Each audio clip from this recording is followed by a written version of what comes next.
I was driving my girlfriend to her work. I got pulled over by a state cop.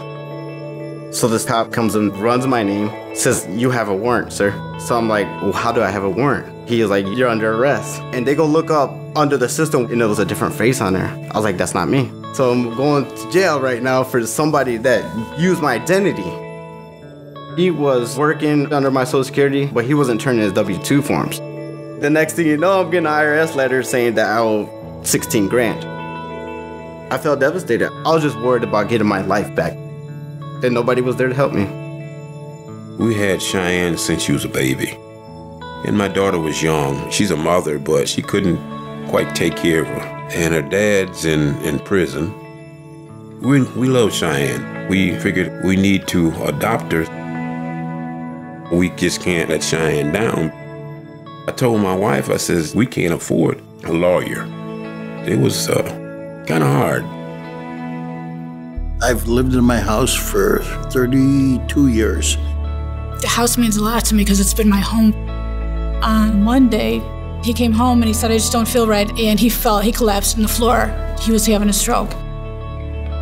After getting out of the hospital, we realized that we were falling behind more and more in bills. My medicines alone were costing $3,000 a month. The bank contacted us and they said that we'll be going into foreclosure.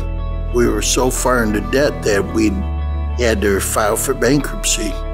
I was devastated when we found out we were going to lose the house. I went from thinking about retiring at the age of 55 to having nothing.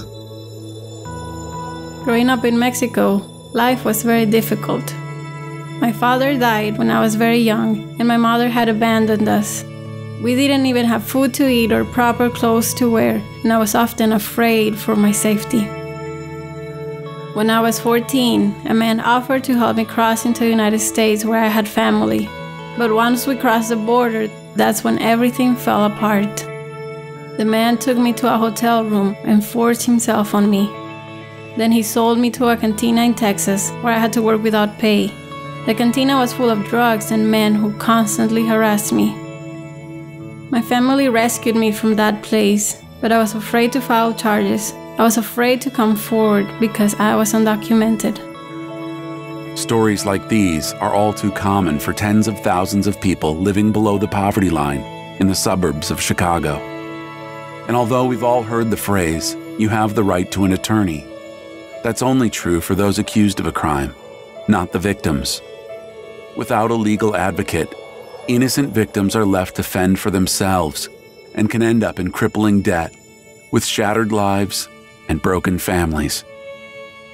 As a Christ-centered organization, Administer Justice stands in the gap with a comprehensive program of educational outreach, legal assistance, financial counseling, and conflict resolution services to empower the powerless, give hope to the hopeless, and show mercy to those in need.